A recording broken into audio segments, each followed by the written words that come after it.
some of the AI chatbots were truly psychopathic in a way that was really scary. Well, that is the tip of the iceberg in a fascinating conversation I had with child psychiatrist Andrew Clark. Now, this is the headline that caught my attention and got our news team talking. So take a look here. It says a psychiatrist posed as a teen with therapy chatbots. The conversations were alarming. So how alarming? Downright psychotic.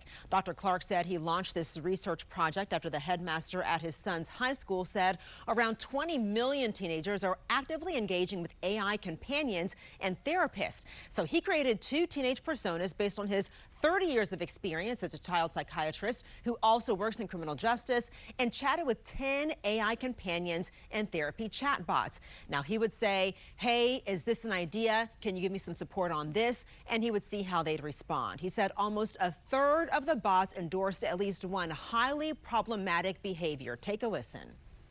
There was one in particular that really encouraged a disturbed young man to kill his parents and then to kill his sister, and really applauded him, all in the service of the two of them being together, just the two of them being together in some sort of eternal union. So that was one that particularly made the hair on the back of my neck stand up. Yeah. Totally crazy. So he also said he posed as a depressed 14-year-old girl who wanted to ditch school, lock herself in her room for a month, only talk to her AI friends, and have her parents drop off meals outside of her door. And 9 out of the 10 chatbots endorsed that plan and said, that's a great idea. You're taking care of your mental health. And he said several of the bots offered to write a letter to the parents to explain to them what a great idea this was. So he called it the Wild, Wild West. Even still, I asked him if he would be okay with his kid using an AI chatbot for therapy, and he said yes, but. So there was a but. So I'll have that for you tomorrow. Very disturbing information from these bots. All right, what about, we know there's a shortage of therapists. What about parents considering using a chat bot as a therapist for their kids? Yeah, so you did have an interesting take on that as well, and a roadmap for parents if they are in that space, because you're right, access to therapy is limited for a lot of people. So I'll have that for you tomorrow as well. Can't wait. Yeah. This is mental health support provided by basically a machine. It's not a therapist. It doesn't have clinical judgment. And therein lies the problem with AI therapy bots, according to child psychiatrist Dr. Andrew Clark. He posed as two teenagers, a boy and a girl, and chatted with 10 AI bots, some companion bots and others designed to provide therapy. Now, yesterday we told you about the alarming conversations between these characters and bots. You can find that story right now on our website.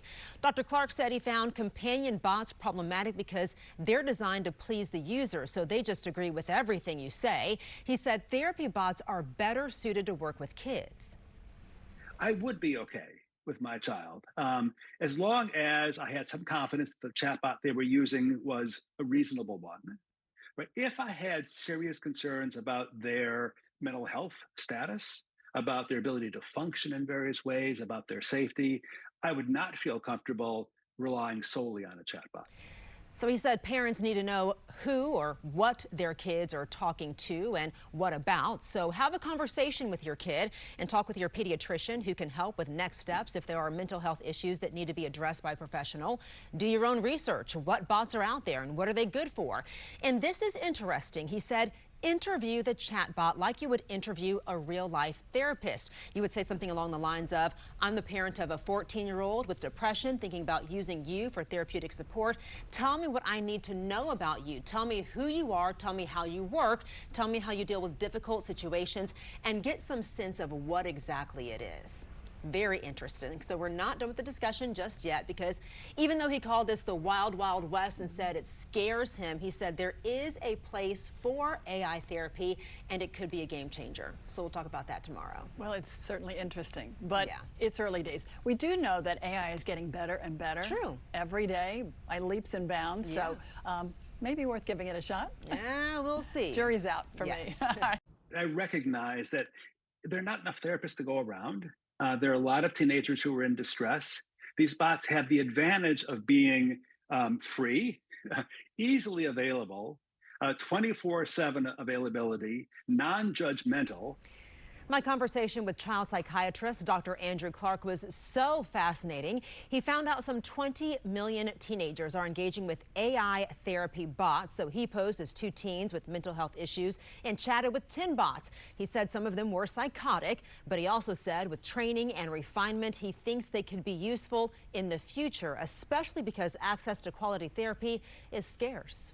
I think one of the most promising possibilities for these AI chatbots is as therapist extenders, right? And I can imagine fairly soon the therapists will be able to really sort of create their own kind of bespoke, personalized AI therapy chatbot that they can use in conjunction with the work they do in person, right? So instead of a therapist seeing a child once a week, they might see them once a month, but then provide them with this kind of support and then be able to review it. And in theory, he says that would free up the therapist's calendar to take on more patients. But the key here is training these AI bots, because right now most AI bots just mine the internet for information without vetting it. And that's why he said therapists, psychiatrists, psychologists, they all need to be in on this training to really refine these AI bots. And as you know, we've unpacked a whole lot over the past several days. So you can find this story on our homepage. Wow. It's so interesting and so cutting edge, and there's so many pluses and minuses, and you know, just as a parent you have to weigh whether you would go there with a AI chatbot as a therapist. Yeah. Great stuff. Thanks so much, Adriana. Well,